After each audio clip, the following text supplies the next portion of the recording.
अस्सलाम वालेकुम मेरे प्यारे प्यारे viewers, welcome back to Rubina's kitchen and daily vlogs. तो ये जो स्टार्टिंग में आपको बता रही हूँ, ये है लास्ट रोज़े वाली क्लिप।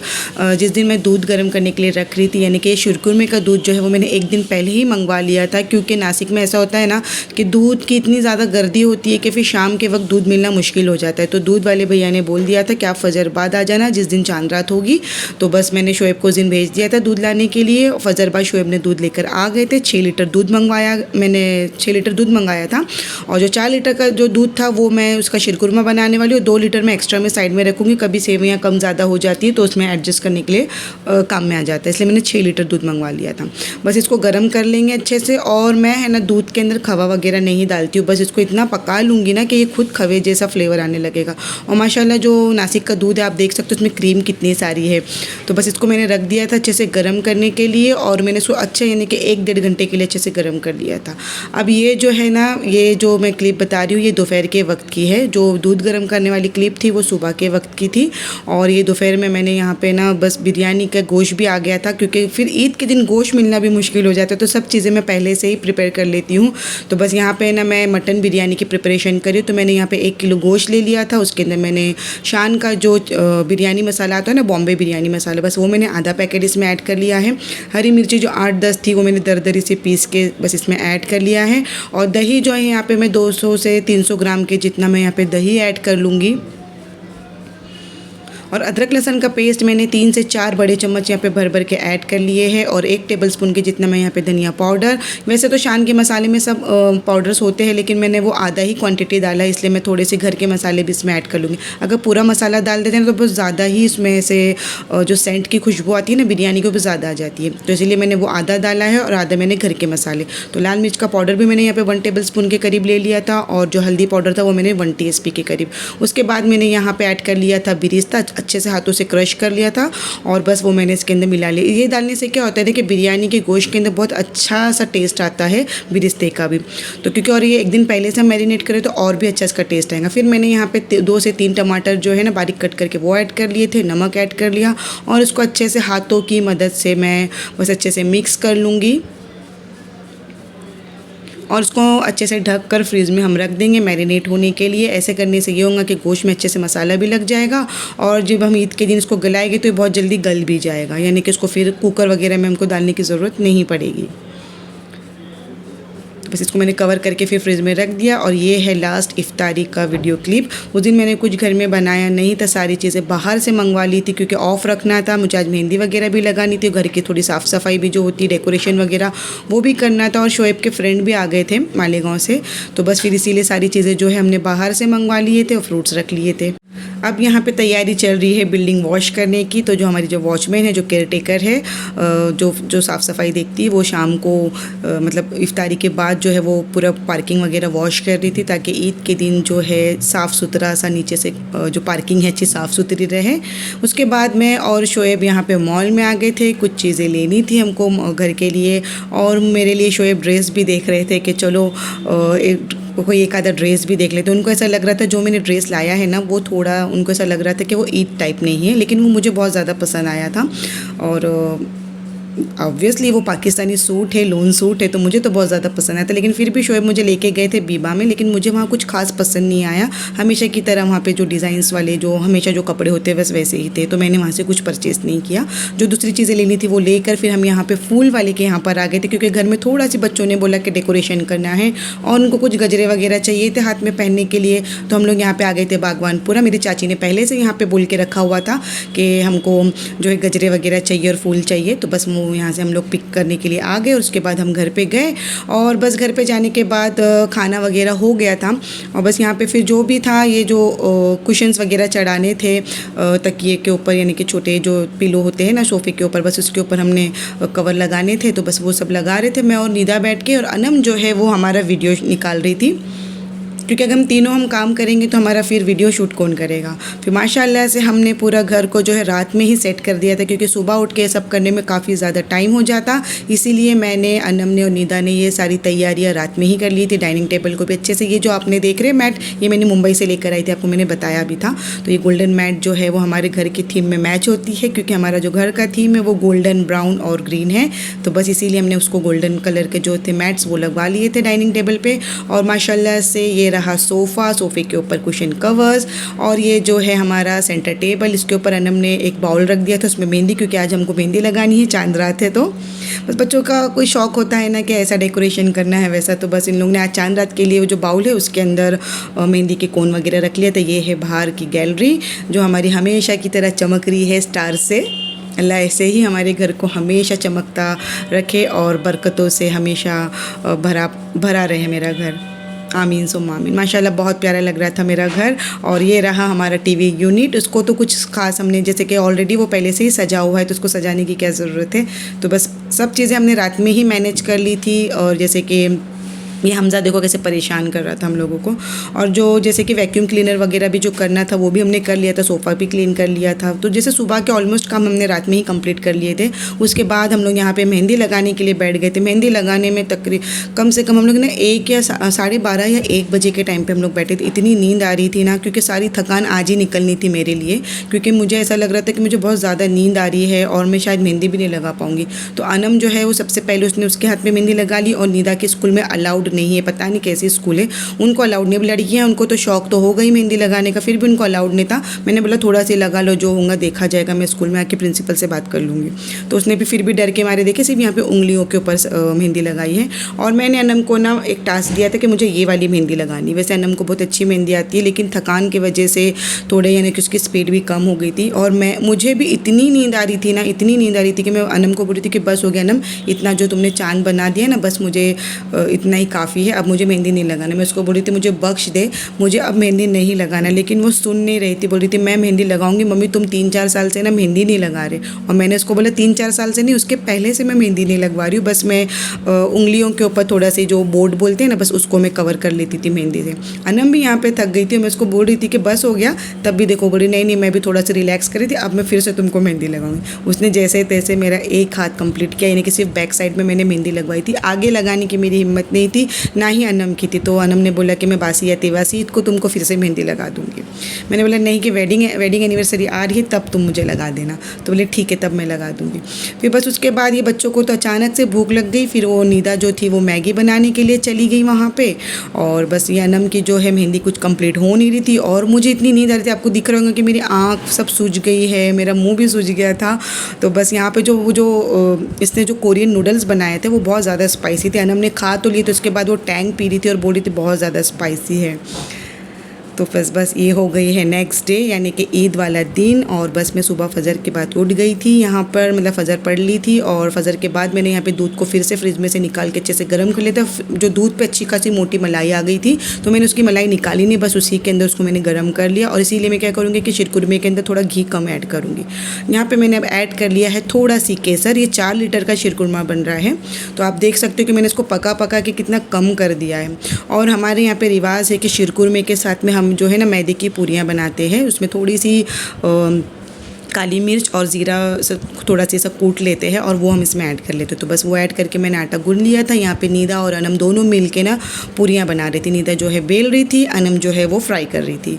और शोएब यहाँ पे लग गए थे, जो हमने रात में फूल वगैरह लेके आए थे थोड़ा डेकोरेशन के लिए, तो बस उसी को सजा रहे। जो बाउल के अंदर पहले मेहंदी के कोन रखे हुए थे उसको निकाल लिया गया है। अब इसके अंदर शोएब जो है, ये जो फूल होते हैं ना, ये जो सहरे वाले फूल होते हैं, बस इसको अच्छे से सजा लेंगे और बीच में सारे रेड रोसेस जो हमने लेकर आए थे वो लगा देंगे। बच्चों को बहुत ज़्यादा खुशी हो रही थी कि ऐसा डेकोरेशन करना है, वैसा डेकोरेशन करना है। तो वो लोग तो अब फ़िलहाल तैयार होने में लग गए थे, वो लोग कोई डेकोरेशन के लिए आगे आए नहीं थे। ये शोएब सजा रहे थे। अनम ने बता दी थी कि डैडी आप ऐसे नहीं ऐसे कर लो, तो बस शोएब यहाँ पे वही कर रहे थे। उसके बाद मैंने फटाफट यहाँ पे जो है शीरकुरमे की तैयारी करनी थी। जो ये सेवियाँ होती है ऑलरेडी रोस्टेड होती है, तो इसको ज़्यादा रोस्ट करने की ज़रूरत नहीं, बस लेकिन इसको थोड़ा सी ना से क्रश कर लेना होता है क्योंकि अक्खी अक्खी होती है। तो बस मैं इसको अच्छे से हाथों की मदद से जो है वो क्रश कर लूँगी। तो मैंने यहाँ पे 100 से 150 ग्राम के करीब यहाँ पे जो है सेवियाँ ले ली, क्योंकि मेरे घर में जो है सेवियाँ शीरकुरमे में ज़्यादा पसंद करते हैं, यानी कि कम शीरकुरमा, जैसे कि दूध ज़्यादा और सेवियाँ कम नहीं होनी चाहिए, सेवियाँ ज़्यादा दूध कम होना चाहिए। तो बस इसीलिए मैं थोड़ी सी ज़्यादा सेवियाँ लेती हूँ, आप थोड़ा सी कम ले लेना। मैंने यहाँ पे 100 से 150 ग्राम, शायद 150 ग्राम थी, हाँ 150 ग्राम। फिर मैंने यहाँ पे फ्राई पैन के अंदर 100 ग्राम के जितना, 100 ग्राम से भी थोड़ा कम मैंने यहाँ पे घी ले लिया था। और इसके अंदर जो हमने काजू बादाम को जो कट करके रखे हुए थे, बस वो सारे हम ऐड कर लेंगे मुट्ठी भर भर के, और उसको अच्छे से खुशबू आने तक भून लेंगे घी के अंदर। तो मैंने पहले बादाम ऐड कर लिए थे, अब मैंने यहाँ पे काजू ऐड कर लिए, इसके बाद हम पिस्ता ऐड कर लेंगे। मैं 3 ही ड्राई फ्रूट्स डालती हूँ, मुझे चिरौंजी वगैरह पसंद नहीं आती है, ना ही किशमिश मुझे पसंद आती है, बच्चों को भी पसंद नहीं आती है। तो बस इसलिए मैं 3 ही ड्राई फ्रूट्स यहाँ पे डाल देती हूँ भर भर के। ये वाले जो ड्राई फ्रूट्स है वो बच्चे खा लेते हैं। बस इसको अच्छे से भून लेंगे और ध्यान से भुनना है, क्योंकि अगर हम ज़्यादा रफली इसको भुनने लगेंगे ना, तो जो हमने इतनी मेहनत से इसी लंबी लंबी स्लाइसेस में जो हमने काजू बादाम को कट किए, उस पर सारी मेहनत पे पानी फिर जाएगा। और जैसे जो काजू बादाम जो है अच्छे से मतलब थोड़ा सा ऐसे कलर चेंज हो जाएगा, खुशबू आने लगेगी, तब हम इसके अंदर ऐड कर लेंगे सेवियों को। और सेवियों को भी हम 2 से 3 मिनट के लिए हार्डली भूनेंगे, क्योंकि ऑलरेडी भुनी हुई, बस इसके अंदर खुशबू आ जानी चाहिए घी की और ड्राई फ्रूट्स की, इसीलिए मैं इसके अंदर ऐड कर रही हूँ। और फिर मैं इसके अंदर ऐड कर लूँगी इलायची पाउडर। इलायची पाउडर मैंने दूध में नहीं ऐड किया था, मैं वो इसमें ऐड कर रही हूँ, अगर आप चाहो तो दूध में भी ऐड कर सकते हो। तो बस यहाँ पे मैंने जो है इलायची पाउडर ऐड कर ली है सेवियों के अंदर। इसको भी थोड़ा सी अच्छे से मिक्सअप कर लेंगे, थोड़ा सा इसको भी गर्म होने देंगे ताकि इलायची की खुशबू भी अच्छे से आ जाए। अब देख रहे हो कि मैं कितने आहिस्ते आहिस्ते इसको मिक्स करी थी, ताकि ड्राई फ्रूट्स जो है वो टूटना नहीं चाहिए। जैसे अच्छे से ये भून जाएगा, बस इसके अंदर हम दूध के अंदर ऐड कर लेंगे। दूध को मैंने ना गर्म करने के लिए रख दिया था पहले से, तो वो अच्छे से गर्म भी हो गया था, और एक थोड़ा थोड़ा करके हम इसके अंदर सेवियों को ऐड कर लेंगे।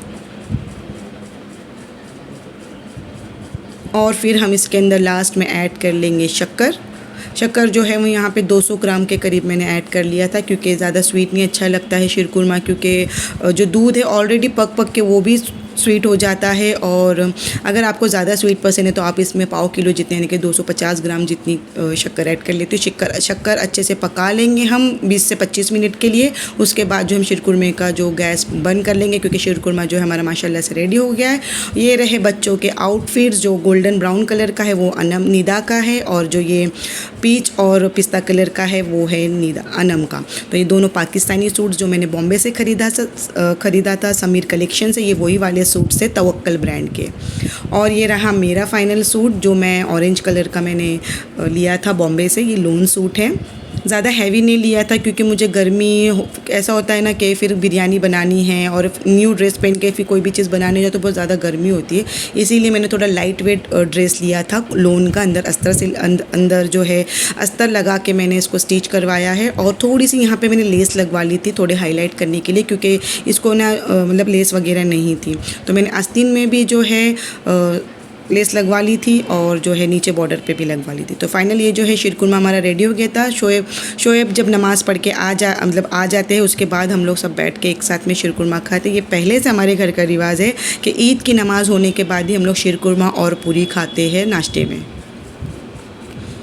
तो बस यहाँ पे शोएब आ गए थे 10:30 के करीब, और मेरी भी नमाज़ हो गई थी, अनम निदा की भी नमाज़ हो गई थी। और अनम निदा को जाना था पार्लर, उनके बालों को उनको सेट वगैरह करवाना था, क्योंकि घर में तो सेट होने नहीं है बाल हमसे। तो बस मैंने बोला था कि बेटा पार्लर में जाओ और वहीं से सेट करके आओ, क्योंकि घर में तुम कितना भी करोगे जैसे तुम चाहते हो वैसे वो सेट नहीं होगे।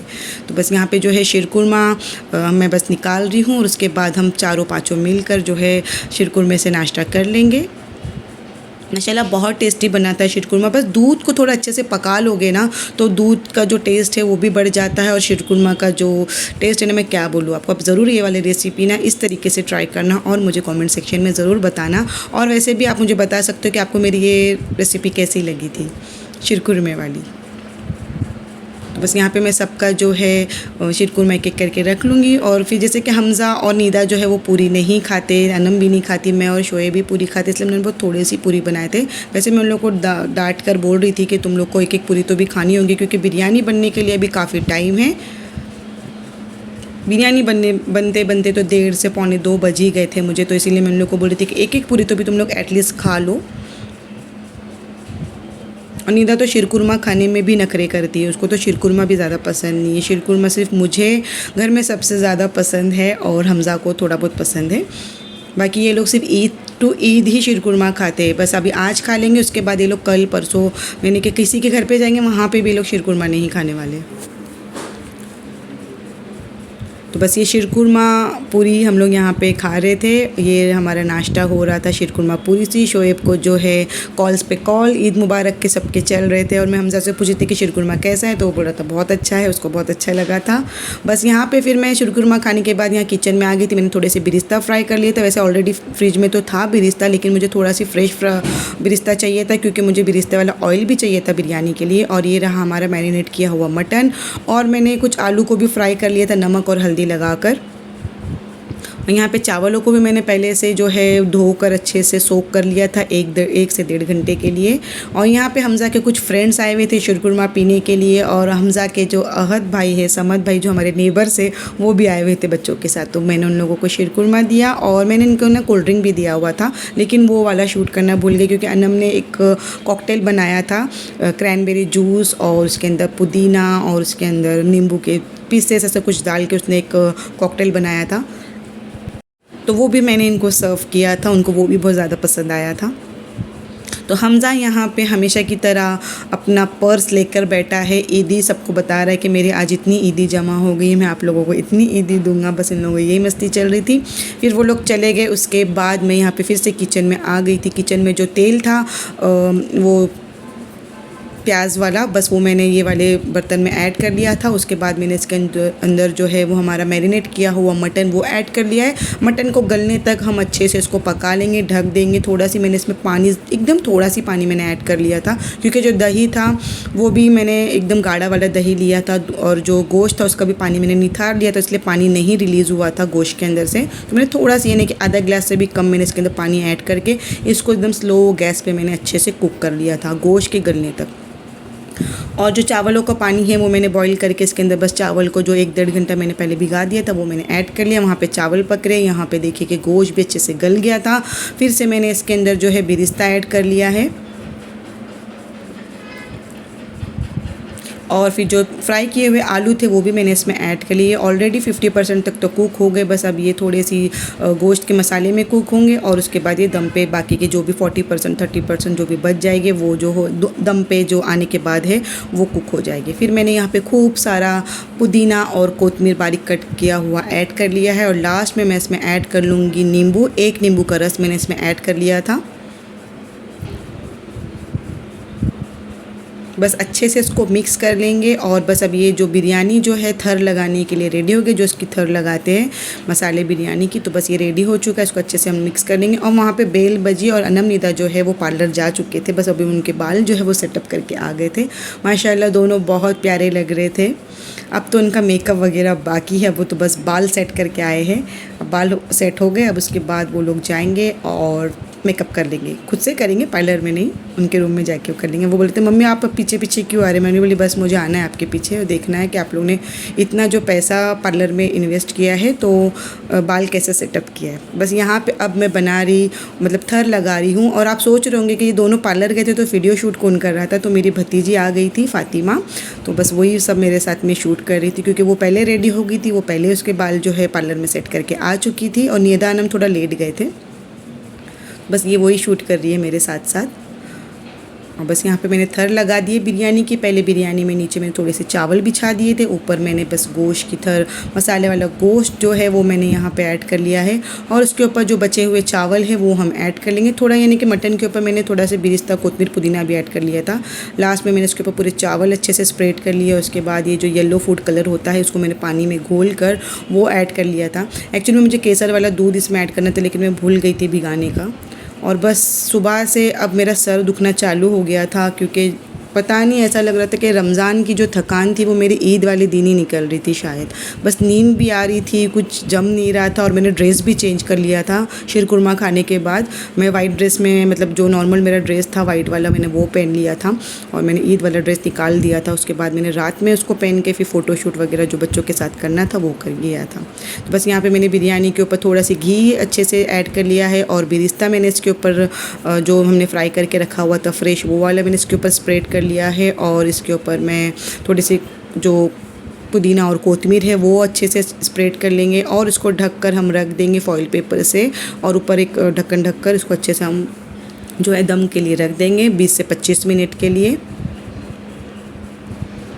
यहाँ पे बिरयानी दम पे आ रही थी जब तक बच्चे जो है वो रेडी हो चुके थे मेकअप वगैरह करके। माशाल्लाह बहुत प्यारे लग रहे थे तीनों के तीनों और बहुत परी जैसे लग रहे थे। उनके ड्रेसेस तो बहुत ज़्यादा अच्छे लग रहे थे क्योंकि उनको मैं लेकर नहीं गई थी, ये सब मेरे चॉइसेस से मैंने वहाँ से ड्रेसेस लिए थे।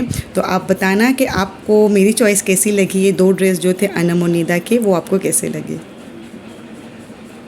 बस जो देखिए बिरयानी भी जो है दम पे आ गई, बच्चे रेडी हो गए थे। मैंने बोला फटाफट से पहले तुम लोग खाना खा लो क्योंकि 1:30 पौने 2 कुछ बज रहे थे। उसके बाद जो है अनम के फ्रेंड्स आने थे तो मैंने बोला कि फिर फ्रेंड्स आ जाएंगे फिर तुम लोग कैसे खाना खाओगे, तो पहले तुम लोग खाना खा लो और उसके बाद फिर तुम लोग बैठो आराम से। मैंने तो खाना भी नहीं खाया था ईद के दिन, मैं तो बस इन लोगों को खाना देकर सो गई थी। और शोएब जो है बिल्डिंग में सारे फ्रेंड्स के यहाँ पर मिलने के लिए गए थे तो वो वैसे ही यानी कि शीरकुरमा और कुछ स्नैक्स वगैरह खाकर उनका पेट ऑलरेडी टाइट हो गया था, इसलिए शोएब हमारे साथ में बच्चों के साथ में नहीं बैठे थे खाना खाने के लिए और ना ही मैं बैठी थी। मेरा तो सर ही दुख रहा था, मुझे ऐसा लग रहा था कि मैं कब खाना खाऊँ, कब मैं सो जाऊँ इनको खाना देकर। तो मैंने खाना भी नहीं खाया था, बस ये मैंने तीनों को चारों को खाना दे दिया था। हमज़ा का एक फ्रेंड आ गया था तो वो भी यहाँ पे हमज़ा को ज्वाइन कर लिया था खाना खाने में। और ये रहे अनम के फ्रेंड्स, अनम से सारे जन ईद मिलने के लिए आए थे और ये यहाँ पे पी रहे थे मॉकटेल जो अनम ने बनाया था, क्रैनबेरी जूस और इसके अंदर स्प्राइट और मैंने आपसे कहा कि उसने कुछ 2-3 चीज़ इसमें ऐड की थी, बस वो ये लोग पी रहे। उसके बाद मैं दोपहर के बाद यानी शाम में मेरी चाची के यहाँ गई थी, बड़े चाची, और ये हमज़ा देखिए मेरे भाई के बेटे से कैसे मिल रहा है ईद मुबारक। और फिर मुझे वहीं पे फ़ोन आ गया कि मेरा जो भतीजा है श्रीरामपुर से वो आ गया था, वो निकल गया था शाम में ही, लेकिन मुझे नहीं पता था इतने जल्दी आएगा, पर वो आ गया और वो यहाँ पर मेरा वेट करते बैठा हुआ था, इसलिए हम लोग जल्दी जल्दी वहाँ से आ गए। फिर मैं फ़रहान यानी कि मेरा भतीजा और फिर से हम लोग चाची के यहाँ पे गए थे मिलने के लिए और हम लोग रात में 12 बजे आए थे और 12 बजे आने के बाद फिर से यहाँ पे हम लोग बिरयानी इंजॉय कर रहे और अब मैंने बिरयानी खाई थी अच्छे से। और ये है नेक्स्ट डे, ये है बासी ईद का दिन और इस दिन मैंने मेरे दोनों चाचाओं के घर पे दावत दी हुई थी। तो ये जो बड़े जो चाचा मेरे बैठे सफ़ेद ड्रेस में वो है मेरे बड़े वाले चाचा जो रहते हैं बागवानपुरा में, और ये जो ब्लू ड्रेस में यहाँ पे इस साइड बैठे ना वो मेरे छोटे वाले चाचा है। और ये दोनों मेरे जो भाई बैठे हैं मोहसिन और सोनू, ये साइड में राइट साइड में सामने बैठा है फ़रहान और शोएब। पहले जेंट्स लोगों ने खाना खाया, उसके बाद लेडीज़ों को मैंने खाना दिया था। यहाँ पे ये लोग आइसक्रीम एंजॉय कर रहे हैं, इन लोगों को खाना बहुत पसंद है। मैंने बाहर से ऑर्डर दिया था इसलिए कुछ रेसिपी मैंने शूट नहीं की है। और उसके बाद फाइनल यहाँ पे मेरी चाची बैठे हुए थे, ये जो वाइट ड्रेस में है वो मेरे बड़े चाची है, ब्लू ड्रेस में जो है वो मेरी भाभी है छोटी, और अभी जो यहाँ से जो सर्विंग करने के लिए आ रही है छोटे चाचा की बहू। बस इसके बाद मैंने भी खाना खाया छोटी वाली चाची के साथ। आई होप आपको मेरा ये व्लॉग अच्छा लगा होगा, तो प्लीज़ इस वीडियो को ज़रूर लाइक एंड शेयर करना, और अगर आप मेरे चैनल पर नए हो तो प्लीज़ मेरे इस चैनल को ज़रूर सब्सक्राइब कर लेना। तो मिलते हैं नेक्स्ट व्लॉग में, जब तक के लिए अल्लाह हाफिज़, दुआओं में याद रखना।